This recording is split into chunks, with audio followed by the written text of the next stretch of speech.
जो संसद का मॉनसून सत्र है आज किस तरह से ये सार्थक चर्चा का एक मंच बनने जा रहा है या सिर्फ राजनीति का केंद्र बनेगा, यही हमारी विशेष चर्चा का विषय है। मॉनसून सत्र, विकास का विमर्श या सियासी गतिरोध, ये हमारी चर्चा का विषय है। मॉनसून सत्र, विकास का विमर्श या सियासी गतिरोध। विकास का विमर्श या सियासी गतिरोध, मॉनसून सत्र, ये हमारी चर्चा का विषय है। और इस पर बातचीत करने के लिए हमारे साथ खास मेहमान जुड़े हुए हैं। बीजेपी से उनके प्रवक्ता आरपी सिंह हमारे साथ जुड़े हैं। आरपी सिंह साहब, बहुत स्वागत है आपका। विजय कौशिक हमारे साथ जुड़े हैं, कांग्रेस के नेता हैं, हमारे साथ जुड़े हुए हैं। और वरिष्ठ पत्रकार हर्षवर्धन त्रिपाठी हमारे साथ जुड़े हैं। आप दोनों लोगों का भी बहुत स्वागत है।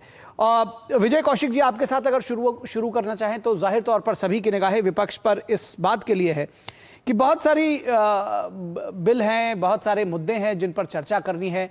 जाहिर तौर पर सबकी निगाहें हैं इस मॉनसून सत्र पर, लेकिन इस बात को भी लेकर चर्चा है कि क्या ये सत्र सुचारू रूप से चलने देगा विपक्ष, और ख़ास तौर पर उसकी भी अपनी नैतिक जिम्मेदारी है कि सत्र चले, बिल पास हो, कानून बने, जनता के हित में काम हो। देखिए, दुख की बात यह है कि भाजपा हमसे नैतिकता की उम्मीद रखती है, जबकि खुद तमाम नैतिकताओं पर वो जो है एक तरीके से उसके मुंह पर जूता मार चुकी है। हमारे नेता जब देहरादून जाने की कोशिश करते हैं, छात्रों से संवाद के लिए, मीटिंग के लिए मंजूरी ली जाती है, आखिरी मोमेंट पर वो मंजूरी रद्द कर दी जाती है। कौन सा ऐसा प्रहार है जो भाजपा बगल में छुरी मुंह में राम राम की तर्ज पर हमारे नेताओं के साथ नहीं कर रही? और जब हमारे साथ अगर अंगुलबाजी सरकार कर रही है, हमें जीने नहीं देना चाहती, हमें तमाम तरह के झूठे मामलों में फंसाना चाहती है, हमारे नेताओं को जेल पहुंचाना चाहती है, तो हमारा एक ही मकसद है, सड़क से लेकर संसद तक हमें जो भी मौका मिले उस मौके के चलते इस भ्रष्ट और बेईमान सरकार को, मोदी सरकार को जड़ से उखाड़ फेंकना ही हमारा एकमात्र मकसद है। इसके लिए हमारे नेता राहुल गांधी जी जैन जी से बार बार अपील कर रहे हैं कि जिस तरह से युवाओं के भविष्य को मौजूदा सरकार ने चौपट कर दिया है, जिसके चलते युवाओं को एक नया नाम इस सरकार ने दिलवा दिया, कॉकरोच जनता पार्टी। इस तरह आम जनता को कॉकरोच बनाने वाली भाजपा, किसानों पर दमन करने वाली भाजपा, इसका इलाज यही है कि मौका मिले जहां भी इनको उखाड़ फेंको जड़ से। बिल्कुल नहीं, ठीक है, उखाड़ फेंको जड़ से, वो तो ठीक है, आप एक विपक्ष के तौर पर वो आपकी भूमिका हो सकती है, आपके अपने मुद्दे हो सकते हैं, लेकिन संसद नहीं चलने देने से या गतिरोध पैदा करके, हंगामे करके, क्योंकि मेरा जानने का तो विषय यही है कि पिछले कई सत्र में हम देख रहे हैं कि शुरुआत तो इसी तरह से कम होती है, बाद में तो चाहे जाके ठीक होता है। जी, संसद चलने से देश के लिए कुछ सकारात्मक हो रहा होता तो हम इस सरकार का समर्थन करते। हम इस सरकार का समर्थन उस कंडीशन में करते जब कांग्रेस राज ने जिस तरह भाजपा के लोगों को, भाजपा के सांसदों को विश्वास में लेकर कार्यवाही को आगे बढ़ाते थे। यहाँ तो ना ये विश्वास में लेते हैं, ना ही देश के लिए कुछ सकारात्मक कर रहे हैं। तो अगर ये कुछ ड्रामेबाजी के लिए कुछ बिल पास कर भी तो आपको लगता है कि संसद चलेगी तो इससे देश का हित नहीं होगा? कौन परिस्थितियों में? ठीक है, नहीं, हमें नहीं लगता, हमारा बिल्कुल ही भरोसा उठ चुका है। ये स्टेटमेंट याद रखिएगा, आपको लगता है कि संसद चलेगी तो देश का हित नहीं होगा? ठीक है, संसद चले ना चले, जनता के बीच में एक मैसेज जाना चाहिए कि सत्ता के इन चोरों को, बयानों को संसद में बैठने का भी कोई हक नहीं होना चाहिए, इनको उखाड़ फेंका जाना चाहिए। चलिए, वो हक तो खैर जनता ने दिया है सर, वो हक तो खैर जनता ने दिया है, जवाब आरपी सिंह देंगे, लेकिन ठीक है, कोई बात नहीं सर, वो आपका विरोध करने का आपका अधिकार है, मैं उस पर डिबेट नहीं कर रहा हूं, लेकिन आपने कहा कि आप उनको उखाड़ फेंकेंगे, उखाड़ भी फेंकिए, लेकिन वो तो उखाड़ फेंकने का तरीका जनता के थ्रू ही तो हो सकता है। फिलहाल आरपी सिंह साहब, ये जो बार बार बात कही जा रही है कि राष्ट्रीय हित और वैश्विक परिस्थितियों को देख करके आप देखते हुए चाह रहे हैं कि भाई जो भी विधेयक लाए गए हैं, जो भी विधायी कार्य है, उन पर विपक्ष सहयोग करे, लेकिन क्या सरकार विपक्ष को मुद्दों को पर भी उतनी ही उदारता दिखाएगी? क्योंकि जिम्मेदारी तो एक तरह से देखा जाए तो दोनों की है, लेकिन प्राथमिक तौर पर जिम्मेदारी सरकार की बनती है कि सदन ठीक से चले।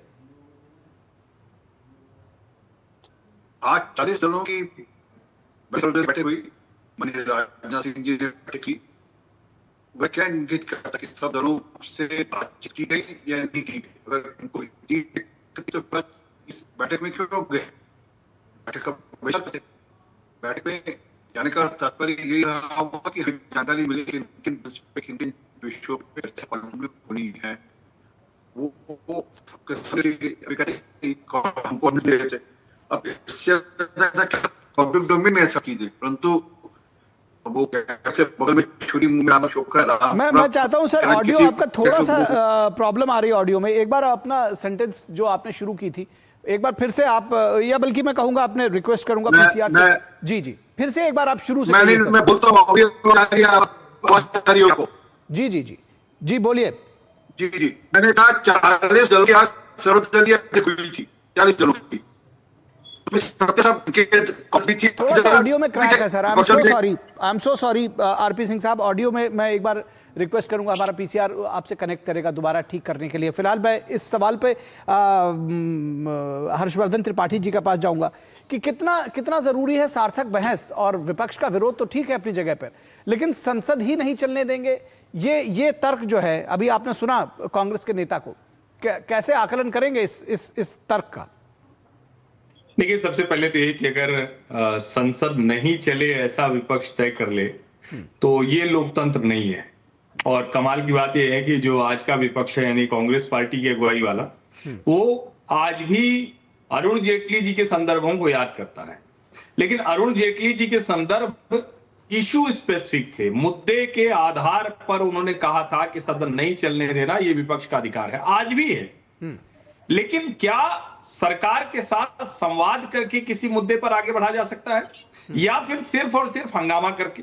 अगर विपक्ष ये सोचता है कि सिर्फ हंगामा करके उनको जीत हासिल होती है, तो कम से कम लोकतांत्रिक तरीके से ऐसा नहीं होता दिख रहा है। यानी जब चुनावों में हो जाते हैं तो जनता इसको ठीक नहीं मानती है कि वो जिस तरह से विरोध प्रदर्शन कर रहे हैं, जिस तरह से वो सदन नहीं चलने देते हैं, उसको जनता ठीक नहीं मानती है। राज्यों से लेकर केंद्र तक ये देखने को मिला।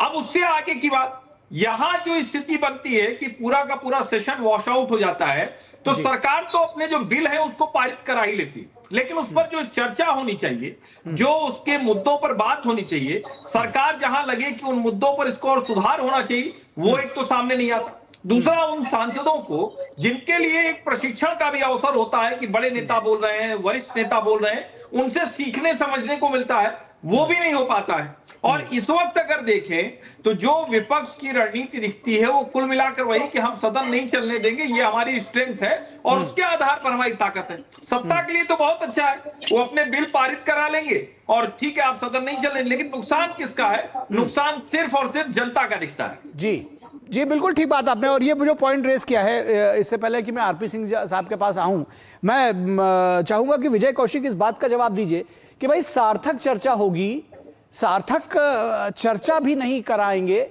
इसमें किसका नुकसान है भाई? अगर जैसे कोई, क्योंकि सरकार, जो बात अभी हर्षवर्धन जी ने कही कि सरकार बिल तो पास करा ही लेती है, तो नुकसान तो आपका भी है, आपके सांसदों का भी है और जनता का भी है कि ना आप उसमें जो पॉइंट्स है वो भी आप रख पाते हैं और बिल पास हो जाता है। तो इससे बेहतर तो है कि कम से कम बिल्स पर चर्चा तो होनी चाहिए। देखिए, सबसे बड़ी बात यह है कि जन विरोधी बिल को भी सरकार पास करा लेती है, हमारे विरोध के बाद भी पास करा लेती है, तो उस पर चर्चा का तो कोई औचित्य नहीं है। सबसे बड़ा मुद्दा यह है कि अब हमारे पार्टी नेतृत्व को समझ में आ चुका है कि भाई जनता पास, के मैं बीच में बिल्कुल नहीं टोकना चाह रहा, सरकार लेकिन पास करा लेती होगी क्योंकि नंबर गेम है सर, जिसके पास नंबर है वो पास करा लेगा।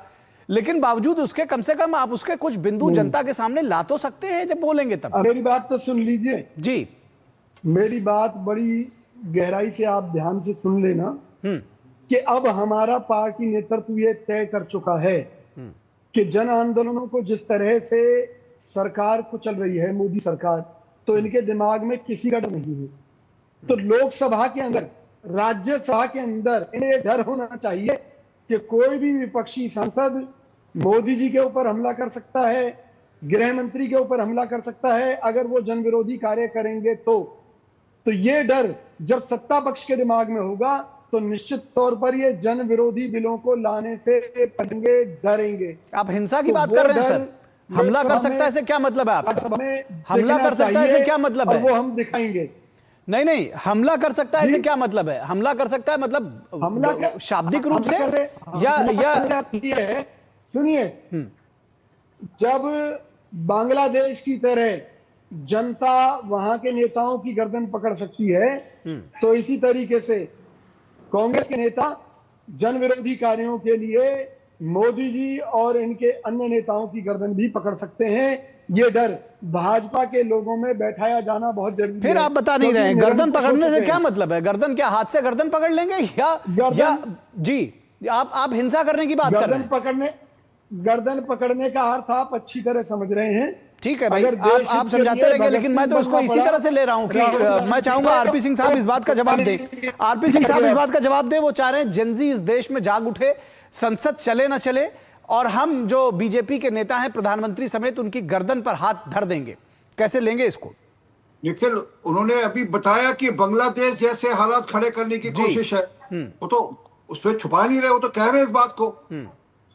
परंतु ये कौन से जन विरोधी बिल है, जरा समझ लीजिए कि अगर कल हम ये कहते हैं कि वंदे मातरम के गायन के समय उसका अपमान ना हो, ये जन विरोधी है, तो ठीक है, कांग्रेस ने अपना एजेंडा बदल लिया होगा तो ठीक है। आज मतलब जिस गान को लेकर पूरे देश ने आजादी की लड़ाई लड़ी, उसको लेकर एजेंडा बदल लिया। सुप्रीम कोर्ट में जजेस ज्यादा आए हैं ताकि सुनवाई जल्दी से जल्दी हो, फैसले जल्दी जल्दी हो।